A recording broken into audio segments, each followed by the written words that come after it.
Shabbat Shalom, tudo bem? Bem, ainda estamos, na porção para quem estuda a Bíblia através de porções. Porções essas que foram divididas pelo escriba Esdras, para quem conhece o livro de Esdras, e ele dividiu em 54 porções. O povo judeu até o dia de hoje estuda a palavra, a Torá, nós chamamos o Taná, né? Que é o conjunto de escribas, o conjunto da Torá, os 5 primeiros livros, os profetas, os livros históricos, o Tehillim, são os salmos, enfim, né? Há todo um estudo relacionado a estes livros. E nós, como crentes em Yeshua HaMashiach, também estudamos os escritos nazarenos. São as cartas, né, dos discípulos, juntamente com os livros que relatam o testemunho da vida de Yeshua HaMashiach, né? Nós que cremos que Yeshua é o Messias prometido por Hashem, por Deus, e que é esperado, né, o Mashiach esperado pelo povo judeu. Nós cremos que ele veio. Já muitos judeus, né, religiosos judaicos, eles acreditam que não, né, que ele não se encaixa dentro dos parâmetros descritos nas escrituras. Apesar da própria escritura relatar que eles teriam, né, seriam colocados vamos dizer assim, comichões nos seus ouvidos para que eles não pudessem ouvir, né, que os olhos deles seriam fechados para que eles não pudessem ver, por conta do endurecimento do coração em relação à vontade de Hashem. Então hoje, ainda por conta da festa de Pessa, né, que não tem nada a ver com Páscoa.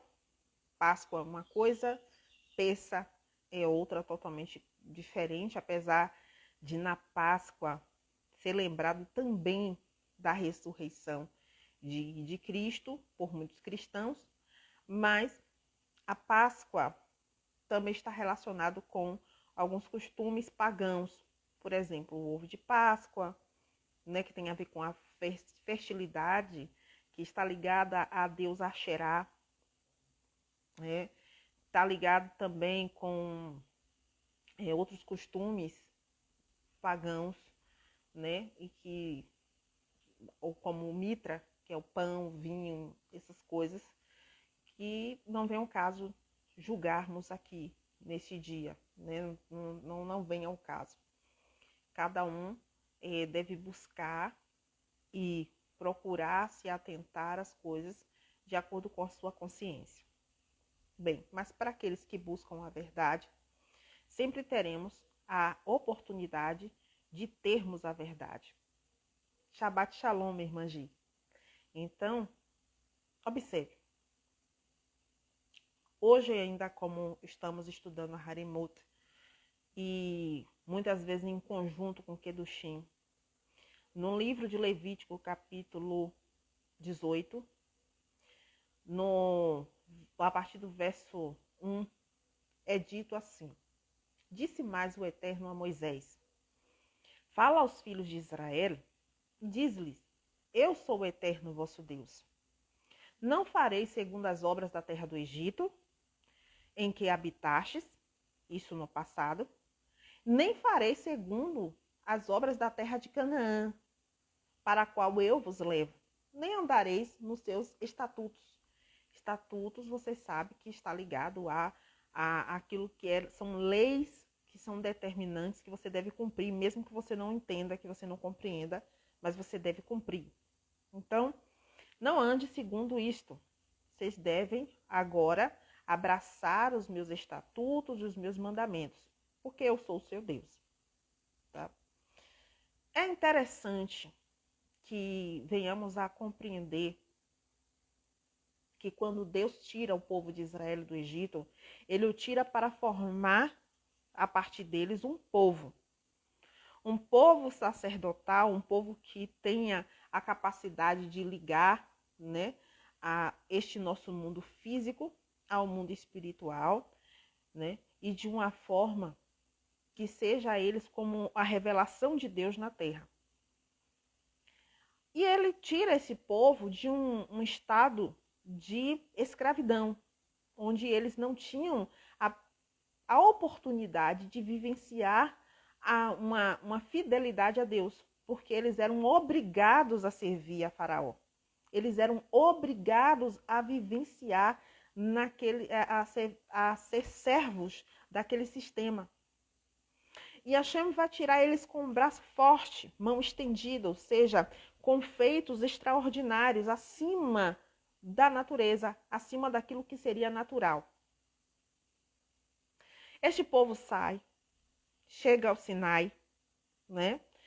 Recebe uma revelação de Hashem, uma revelação completa de Deus, uma revelação muito forte que ninguém hoje na Terra, né, pôde presenciar, mas é um testemunho que é levado a gerações e gerações, né, a esse respeito dos acontecimentos. Inclusive a arqueologia é capaz de provar este feito, este acontecimento. E então, este povo, logo em seguida, quando o seu líder sobe, né, no Monte Sinai para buscar as tábuas com as leis e os estatutos, este povo se desvia. Este povo cria para si um ídolo, alguém que tenha uma imagem ao qual eles possam apontar e dizer que é um Deus, né, que tem um poder sobrenatural e que os tirou da terra do Egito. Tudo que Hashem não queria. Hashem queria que eles pudessem se relacionar com ele de uma forma livre, né? Cada um dentro da sua limitação, mas cada um com uma liberdade, sem intermediário. Mas o povo não suportou, pediu um intermediário. Moshe foi permitido a Moshe fazer esta ponte, mas o povo foi além. O povo foi rebelde a isto, trazendo para si um ídolo, né? Uma imagem totalmente humana, natural. E aí muitos podem bater no peito e dizer, mas eu nunca faria isto. Isso só acontece na religião A, na religião B, na religião C, mas eu nunca faria isto. Só que nós muitas das vezes queremos trazer Deus para um conceito totalmente humano e limitado. Queremos fazer com que Deus seja limitado a nosso eu, tá? É natural até.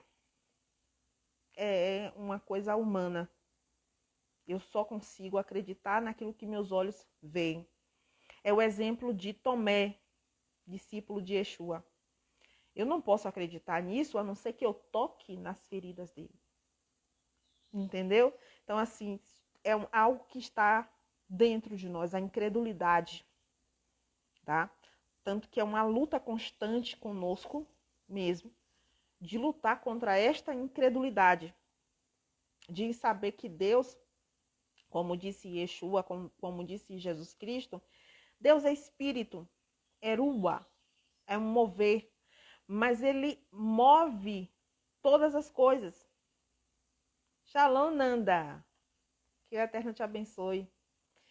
E aí, temos que ter essa concepção de entender que Deus é aquele que move todas as coisas. Ele está acima do conceito físico, acima do conceito humano, acima daquilo que eu posso ver com os meus olhos.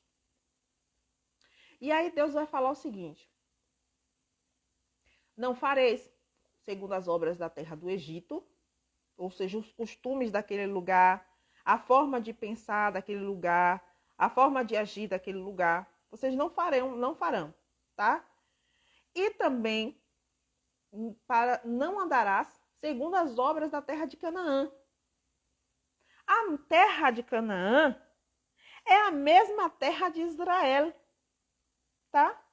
Aqui hoje você conhece como Jerusalém, como Israel e como outras partes também que, né, foram ocupados por outros povos, né? É a terra de Canaã.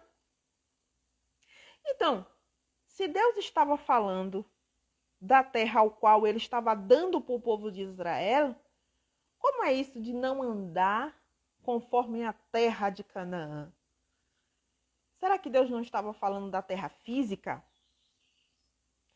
Exatamente. Deus não estava falando de você andar de acordo com as normas da terra física, mas de acordo com o costume, com as tradições da terra ali, ou seja, daquele povo que habitava ali. Então, o povo de Canaã era um povo que vivia em uma extrema promiscuidade, tá? Ou seja, usavam seus corpos como fonte de prazer livre, como se eles não tivessem responsabilidade com nada. Usavam uns dos outros como se fossem apenas pedaços de carne. E isto para eles era uma coisa comum, bastava certo prazer, o comer, sabe? O comer até não suportar mais, beber até cair. Ou seja, se preocupando apenas em alimentar seu corpo com coisas que lhe davam prazeres momentâneos. Ou você quer que eu acredite que alguém que vive pelo prazer físico consegue manter esta felicidade, essa alegria por muito tempo? Ou logo em seguida, quando passa aquele momento, a pessoa volta a sentir um vazio extremo? Volta a sentir um vazio. Porque desejo da carne é uma coisa que dá e passa, tá? Você sente um desejo imenso de comer. E você come. E você bebe. Naquele momento você parece estar muito alegre e feliz. Mas passou daquilo, você se sente empatuchado, sabe? Patorrada, ou sei lá, a palavra agora me fugiu. Você se sente como se estivesse cheio demais. E às vezes você se sente muito mal com aquilo. Da mesma forma, quando você percebe que o outro só está com você para poder usufruir, só porque você naquele momento é capaz de dar para ele ou para ela um prazer momentâneo. Certo? Naquele momento você supre a necessidade do outro e o outro supre a sua necessidade e logo em seguida acabou. O outro não está preocupado com sua essência, o outro não está preocupado em formar uma aliança com você. O outro não está preocupado em formar com você um propósito de vida e continuar com você independente, né, daquilo que venha a acontecer. Só que nós fazemos isso também com Deus. Tá? Isso não acontece só com a relação entre pessoas. Isso acontece também, né, dentro da relação com Deus. Como quando o ser humano ele busca a Deus para suprir uma necessidade momentânea e logo depois ele, se esquiva de Deus. Muitas vezes acontece do ser humano ele buscar uma ligação com Deus, seja lá através de uma fé, uma religião, para suprir uma necessidade sua. Mas ele não está interessado no caráter de Deus, na essência de Deus. Ele não está preocupado em se tornar um filho de Deus. Porque para ser filho de Deus, não basta apenas ser um ser humano. Para ser filho de Deus, você precisa ter em si o caráter, a essência de Deus. Refletir essa essência de Deus. Inclusive, a palavra fala sobre isso. Que através de Cristo, através de Jesus Cristo, ganhamos, adquirimos, né, ali a liberdade de termos a chance de nos tornarmos filhos de Deus. Como? Através da obediência à palavra dele. O obedecer a Deus exercita o meu caráter, exercita o meu eu, para que eu possa agir em conformidade com este caráter. Eu vou exercitando isto para que eu possa exercitar esse caráter. Agora, observe uma coisa. Observe. Se eu, obedecendo a palavra de Deus, eu acredito que simplesmente pelo fato de eu obedecer um mandamento eu me torno melhor do que o outro. Apenas frequentando um determinado ambiente eu me torno melhor do que o outro. Será que eu estou fazendo a vontade de Deus? Será que eu estou exercendo o mandamento de Deus de amar a Ele sobre todas as coisas e ao próximo como a mim mesmo? Será que eu amo ao ponto de não lançar sobre o outro julgamento, condenação a respeito do outro? Porque eu não gosto de ser condenada. Eu não gosto de ser condenada. Eu não gosto que lancem sobre mim julgamentos e condenações a respeito daquilo que eu fiz. Porque eu gosto de receber misericórdia. Eu gosto de receber absolvição dos pecados. Eu gosto de que passe a mão pela minha cabeça. Mas quando é o outro, eu subjugo ao outro a um julgamento severo. Eu digo para o outro que ele está abaixo do porco ou da lama que o porco pisa. Eu estou exercendo este amor? Se eu condiciono o amor ao outro ao fato de que ele esteja participando da mesma congregação, ele esteja participando da mesma religião, ele esteja participando do mesmo vínculo que eu, das mesmas amizades que eu, será que eu estou exercendo o amor ao próximo? Quando Jesus Cristo falou sobre a parábola, né, do samaritano, em que um judeu estava caído à beira do caminho, que ele foi assaltado, espancado, e os religiosos passavam e cada um tinha algo para fazer e não podia parar. Um chegou a pular o corpo daquele homem. E o samaritano, que era odiado pelos judeus, né, que viviam em Jerusalém, ele parou e deu tudo aquilo que aquele homem precisava para poder se recuperar. E Yeshua fala, então agora você já sabe quem é o seu próximo. E o seu próximo não depende se ele participa, se ele faz parte da sua raça, do que as pessoas chamam de raça, né? A cor da pele.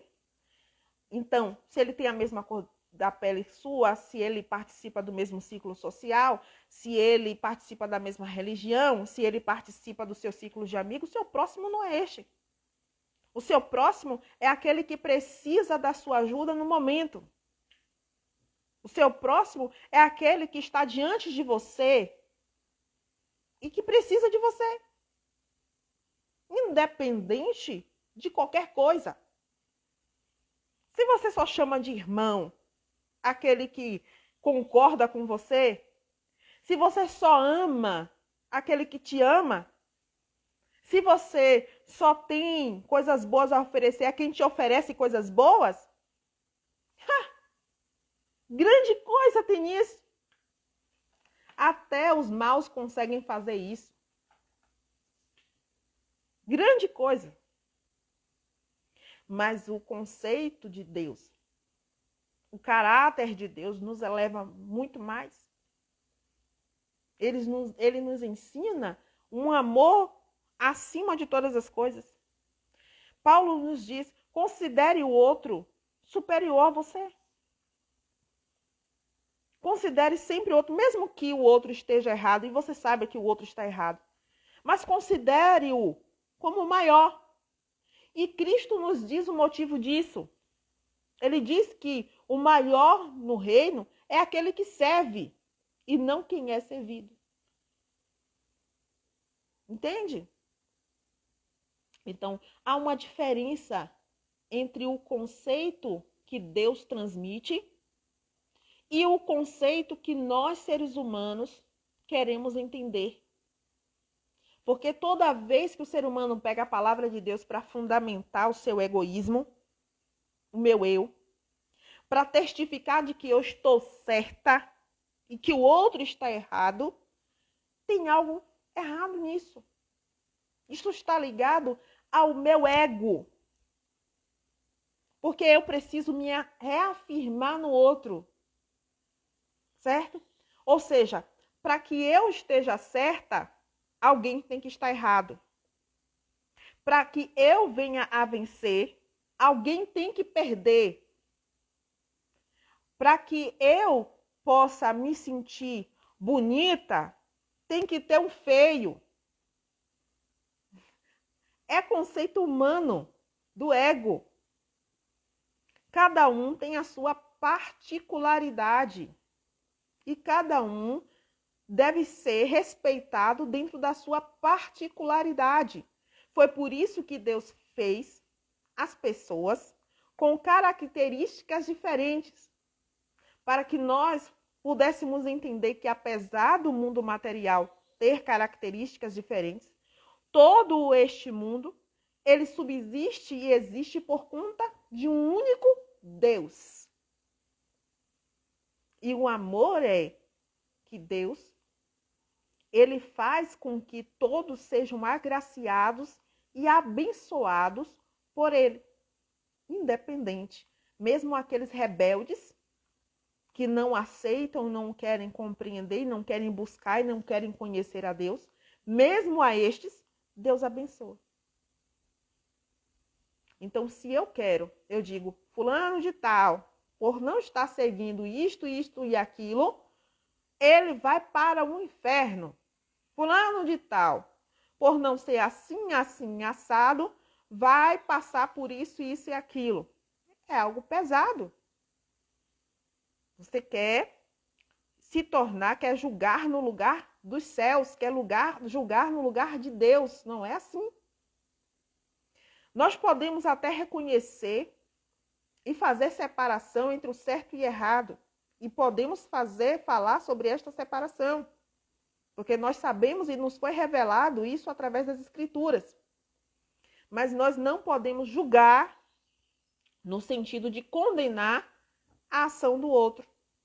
Mas podemos apoiar o outro a sair daquela situação se ele quiser.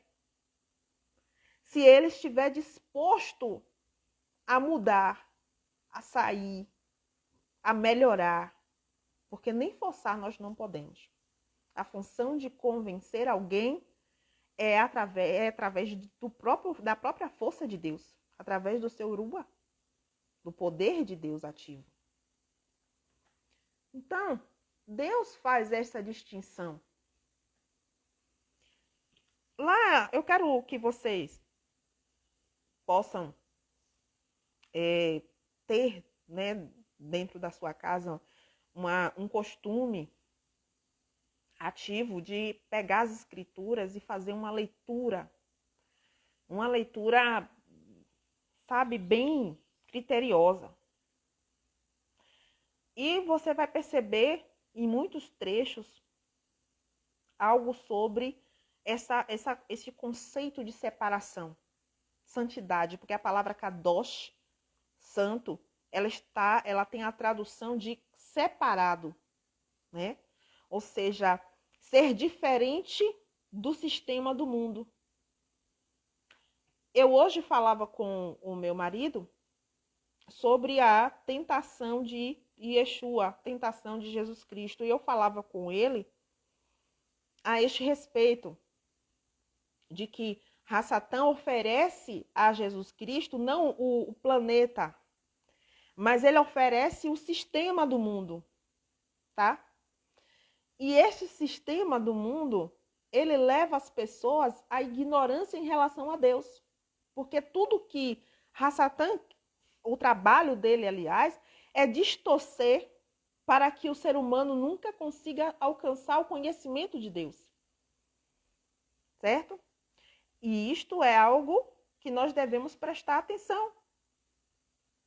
Lá em 2 Coríntios, capítulo 5, a partir do verso 9, fala assim: por isso, temos a ambição de lhe sermos agradáveis, quer estejamos vivendo neste corpo, quer o deixemos. Queremos agradar a Deus. Tanto a nossa consciência, a nossa alma, habitando neste corpo físico, quer que deixemos este corpo, queremos agradar a Deus.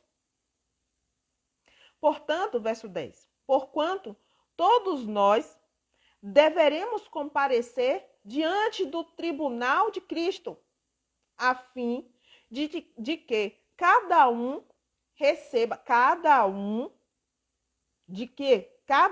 lembre-se disso.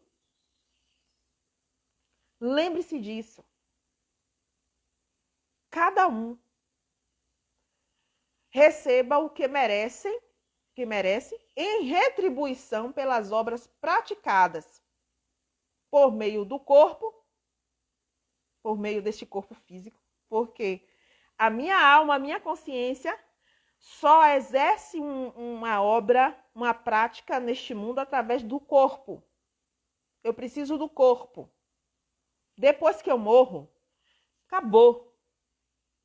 Eu não faço nem bem e nem mal. Eu preciso do corpo para praticar as coisas. Se eu não tenho um corpo físico, eu não pratico nem bem e nem mal. Então, neste mundo físico. Então, quer seja o bem, quer seja o mal, eu vou receber de acordo com aquilo que eu pratiquei. Eu, como pessoa, cada um é julgado separadamente. E se cada um é julgado separadamente, como é que eu posso ficar atribuindo ao outro a responsabilidade pelas minhas ações? Como é que eu posso ficar culpando o tempo todo o outro por aquilo que eu pratiquei? Você entende?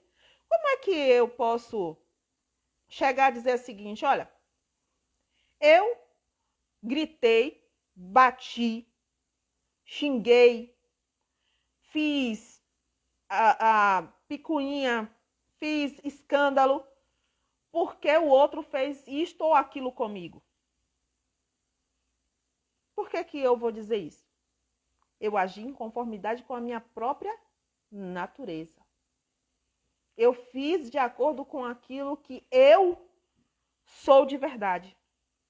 Eu só tive ali a oportunidade que o outro me deu de expressar aquilo que já está dentro de mim. Afinal, eu sou expresso aquilo que já tem dentro de mim.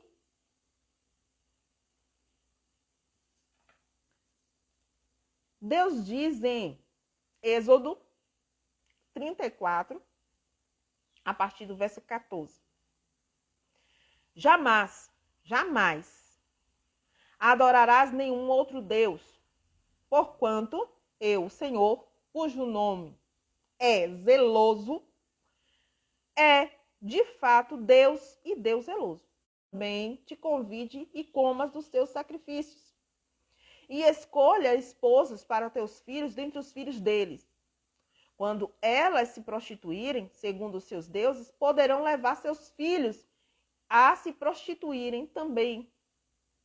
Existe algo, né, que as pessoas dizem e falam a respeito do que eles chamam de Antigo Testamento.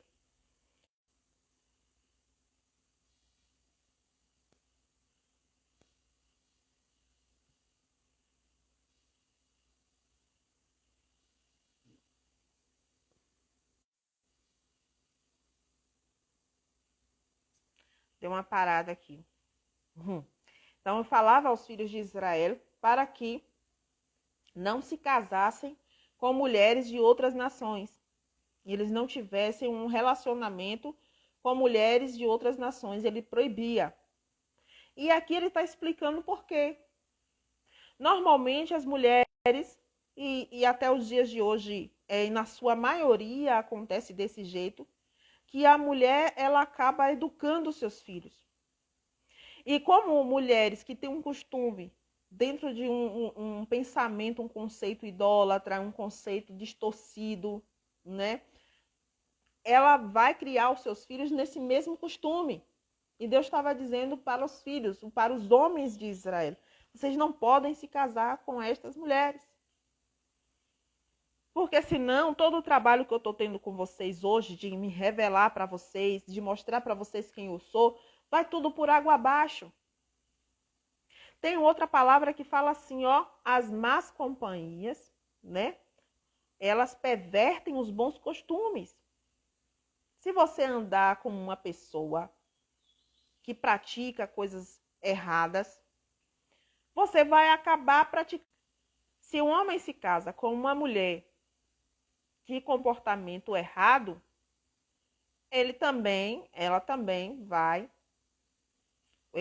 a família toda, aliás, vai começar também a praticar as mesmas coisas. Então, foi por isso que Deus falou que isso não deveria ser feito. Olha só, em Êxodo 32:8, mostra que o povo de Israel começou a se contaminar. Com muita facilidade e rapidez, desviaram-se do caminho que eu lhes havia ordenado. Fizeram para si um bezerro de metal fundido e o estão adorando. E lhe estão oferecendo louvores e sacrifícios e proclamaram em alta voz: Este é o teu Deus, ó Israel, que te fez subir do Egito. Transformaram a glória de Deus, que é espiritual, numa glória de algo físico e carnal.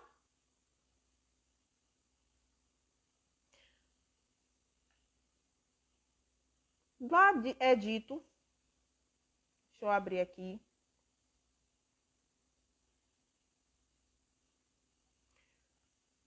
em Deuteronômio, capítulo 32, 37.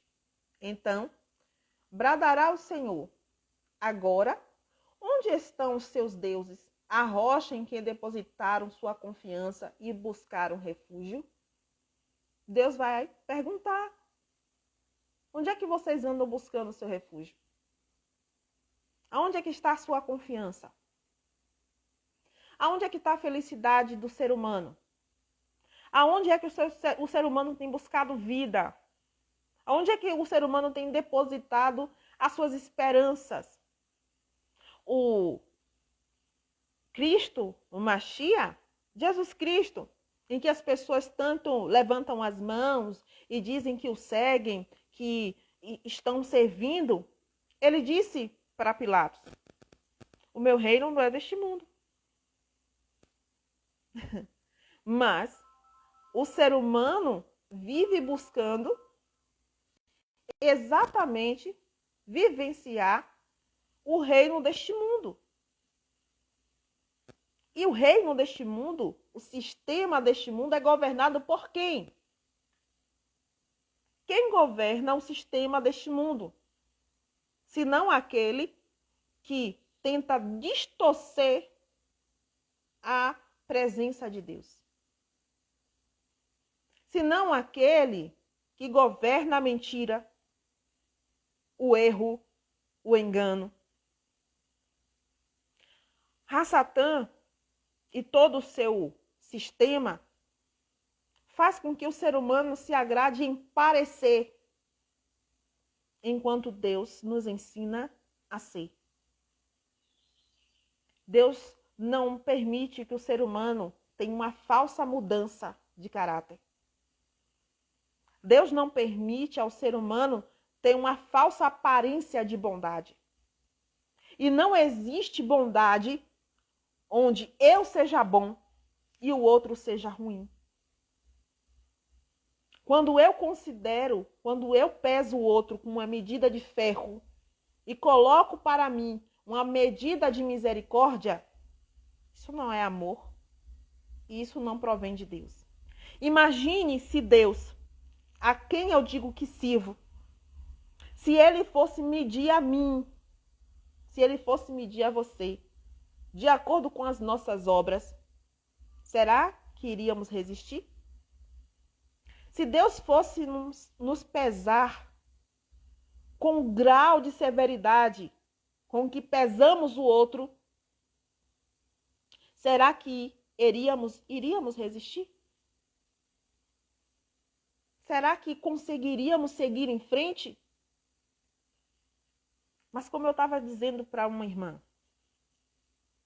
Deus é tão bom, Deus é tão misericordioso, que mesmo quando estamos sendo tratados e estamos sendo levados a vivenciar um momento de consequências das nossas obras, estamos sendo moldados e trabalhados na casa do oleiro, ele sempre traz para nós um afago.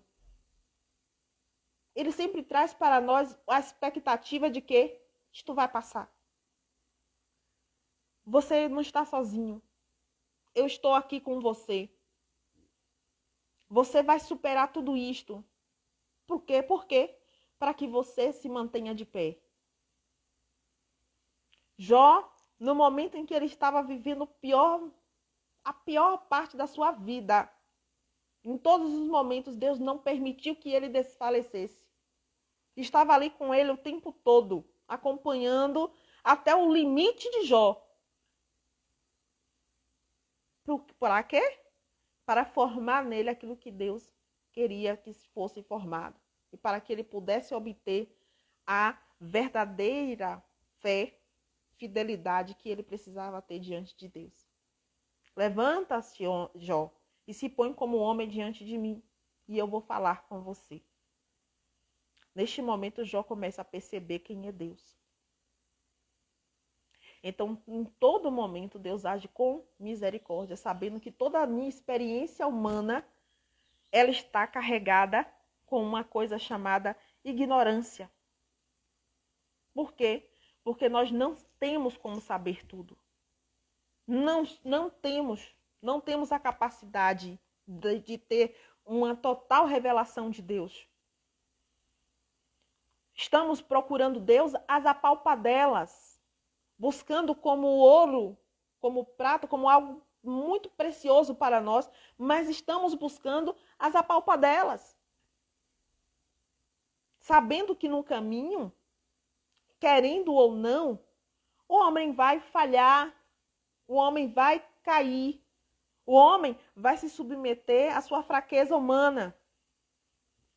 É por isso que a moralidade, a moral, ela é algo que se perverte muitas vezes.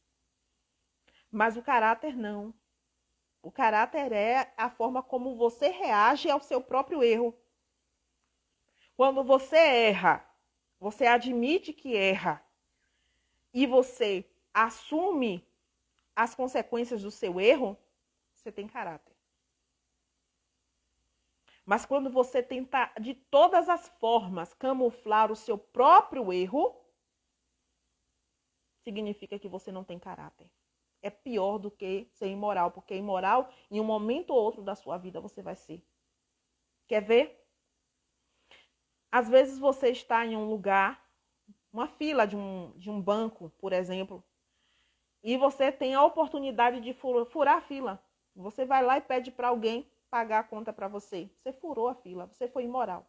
Você tirou a oportunidade de alguém. Quando você recorre a alguém para beneficiar você em alguma coisa da vida que você precisa, que você necessita, você está sendo imoral, né? Quando você fala, pensa, né? Farinha pouca, meu pirão primeiro, como se diz aqui na Bahia. É imoral, tá? Porque você está passando, né? Tá tirando do outro ou de alguém uma oportunidade. Você está furando a fila, você não seguiu todo o trajeto natural das coisas. Você não fez todo o processo. Você furou, você, sabe, ultrapassou aqueles limites. Portanto, isso é imoral. Mas quando Deus coloca isso diante de você, como ele fez com Davi, né? Que ele fez o profeta ir até Davi e, através de uma parábola, mostrar para Davi o erro. E Davi disse, este homem merece morrer. E o profeta diz, pois Davi, pois meu rei, este homem é você. Como é que você ia reagir? Se Deus colocasse diante de você o seu erro, como ele fez com o rei Davi, como é que você iria reagir? Isso vai demonstrar o seu caráter. Porque ser imoral, em um momento ou outro, o ser humano vai ser. Não existe ser humano perfeito. Não existe ser humano que não erre. Não existe ser humano que não fale. Tá? Não crie expectativas de um Deus na terra. Entenda que todo homem nascido de mulher, carnal, vai errar e vai pecar. É por isso que muitas pessoas se decepcionam, porque criam expectativas, sabe, em cima do vento, do nada. O outro não tem obrigação de ser aquilo que você espera. O outro não tem obrigação de ser aquilo que você idealizou na sua mente. O homem perfeito, a mulher perfeita, o ser que nunca erra, o ser que nunca falha. Isso é expectativa sua. O outro não tem que ser como você quer. O outro vai ser de acordo com aquilo que ele tem dentro dele. E pronto. É por isso que muitas vezes, quando nós buscamos pessoas e até vemos as atitudes, as ações das pessoas, mas aí depois ela vem com palavras, e começa a dizer coisas bonitas, e você começa a preferir acreditar nas palavras bonitas e não nas ações que você viu.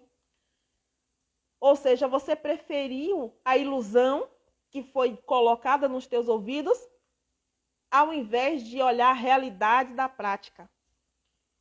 Entendeu? Aí chega um momento em que você toma aquele susto e você percebe que acabou caindo, falhando, errando. Aí já não é culpa de Deus, é a fraqueza humana.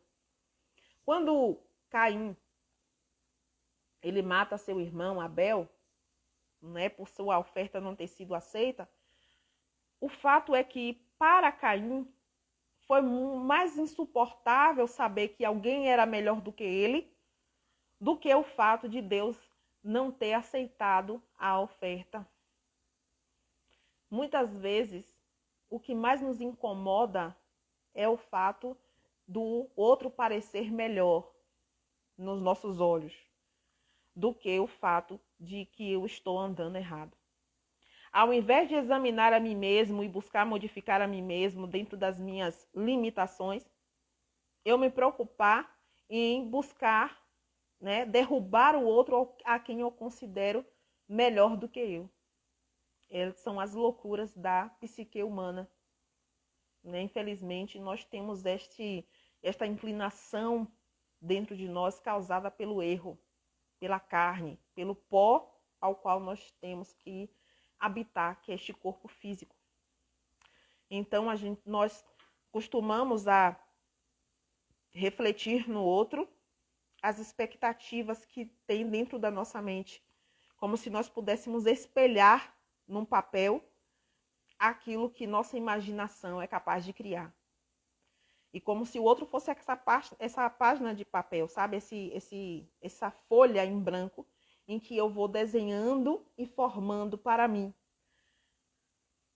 Até o dia em que eu descubro que o outro tem uma vida própria, um pensamento próprio, um ser próprio, e ele vai agir em conformidade com isso. Levítico 18 faz parte do estudo dessa porção dessa semana. A partir do verso 2 diz: comunicar aos filhos de Israel o seguinte: eu sou o seu Deus, eu sou Hashem, vosso Deus. Não procedereis como se faz na terra do Egito, onde vivestes. Não procedereis de acordo com o costume da terra de Canaã, para onde vos conduzo. Não seguireis suas práticas, mas andareis segundo minhas normas e guardarei meus estatutos. Muitas vezes, queremos viver de acordo com aquilo que nós formulamos ou segundo os costumes deste mundo. E achamos que está tudo correto. Algum tempo atrás, acreditávamos que se eu pecar, se eu errar, eu vou para o inferno. Então eu vou obedecer a Deus para não ir para o inferno. Outro momento, acreditamos, se eu errar, se eu falhar, o tribunal divino vai me dar de acordo com as consequências do meu erro. Então eu vou ser castigado. Então por isso eu vou obedecer a Deus. E este amor não tem nada a ver de verdadeiro. Tem com a questão do meu eu, a quem eu quero livrar das consequências. Não é amor de verdade. Porque quando eu me aproximo de Deus, simplesmente pelo fato do medo da dor que eu vou passar, do sofrimento que vai acontecer, significa que se não existir Deus, eu vou fazer tudo o contrário à vontade dele. Isso é coisa de servo, não é coisa de filho. O servo, o empregado, é aquele que na frente do patrão, ele age todo temeroso. Se eu não fizer assim, se eu não fizer assado, o meu patrão vai ver, vai me demitir ou vai descontar no meu salário.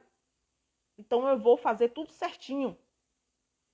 Quando o patrão sai, agora tá tranquilo, vou fazer do jeito que der, do jeito que for, o que for melhor para mim eu vou fazer.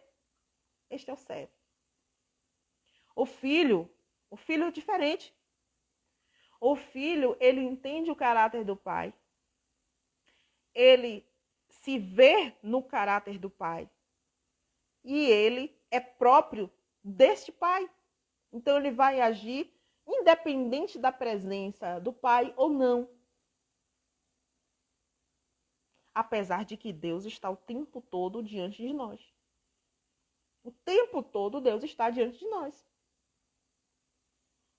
Então há uma grande diferença em andar após Deus, atrás, como servo, e andar diante de Deus como filho. Como filho, Deus te corrige na medida do seu erro, para que você seja poldado imediatamente. Cometeu um erro aqui, imediatamente vem logo uma consequência e Deus está ali consertando os seus atos. Como servo tem muito o que fazer. Deixa lá cometendo até que ele cometa um erro extremo e as consequências sejam definitivas, diretas. Porque ele é um servo, um trabalhador, trabalha pelo pagamento, trabalha pelo dinheiro, trabalha pela recompensa. O filho não trabalha pela recompensa. O filho trabalha por aquilo que já é seu. É tudo nosso. Então aí você vai lembrar da parábola do filho pródigo. Entende? E existe 2 tipos de filho. Existe o filho que está o tempo todo com o pai. E existe aquele filho que é questionador do pai. E que muitas vezes se afasta. Mas depois, percebendo onde ele está, como ele está, vendo como ele se encontra longe da presença do pai, ele vai e retorna, até com a intenção de ser servo. Mas o problema é, querido filho, que um filho nunca vai poder ser servo. Porque um filho não tem como se comportar como um servo. Porque um filho não trabalha pelo pagamento. O filho trabalha exatamente por aquilo que já é seu. O reino de Deus não é um lugar. O reino de Deus é uma vivência. É por isso que Jesus Cristo dizia: o reino de Deus já está entre vocês. Porque é a forma de vida. É a forma de viver. A terra de Israel, ela é santa porque ela é separada nos seus costumes. Deus colocou uma cerca, vamos dizer assim, para que todos aquelas pessoas que vivessem naquela terra seguissem um padrão de comportamento. E qual tem sido o seu padrão de comportamento?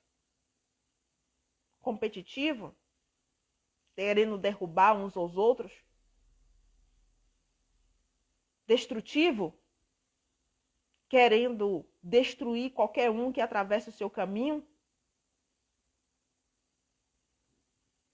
Como tem sido o nosso comportamento? Edificando?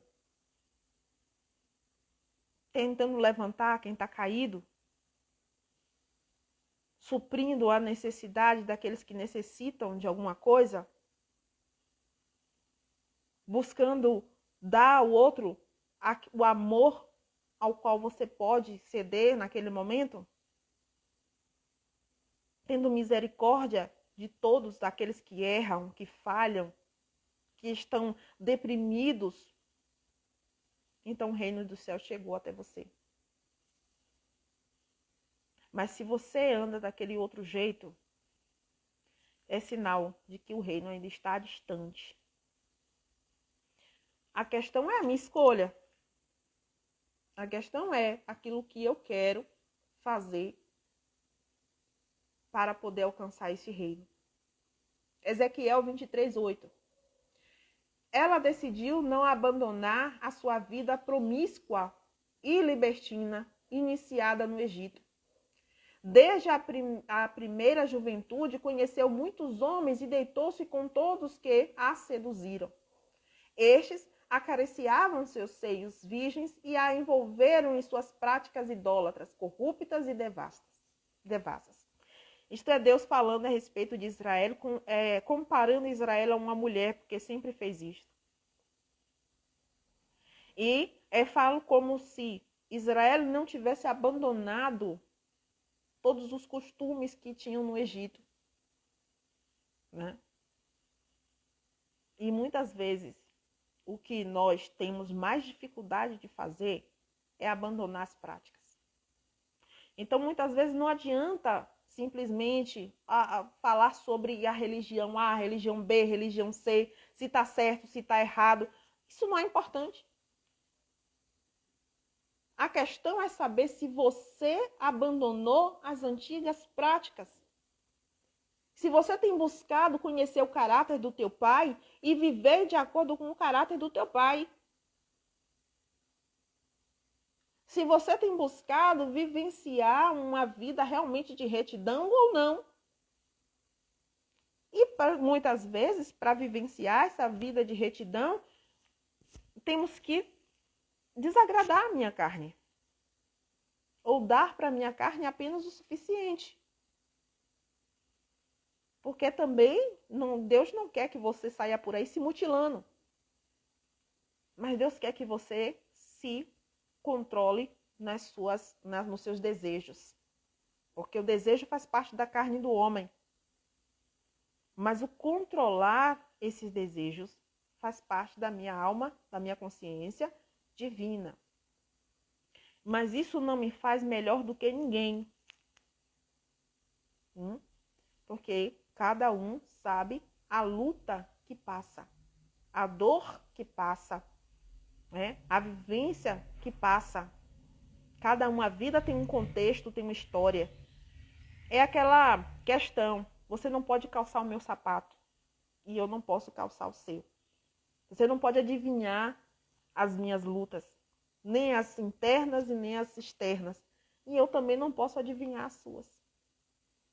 A única coisa que me cabe fazer é apoiar dentre as pessoas que se aproximam de mim e ser apoiada por as pessoas que estão próximas a mim.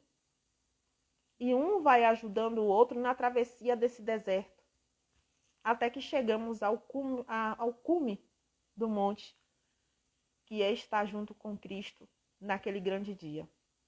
E que nós possamos chegar, e que nós possamos adentrar, e que nós possamos ser agradáveis a Deus, dentro das nossas práticas, porque seremos julgados em conformidade com as nossas práticas. E, na verdade, cada um sabe das suas. Que o Eterno abençoe a vida de cada um de vocês. Shabbat Shalom.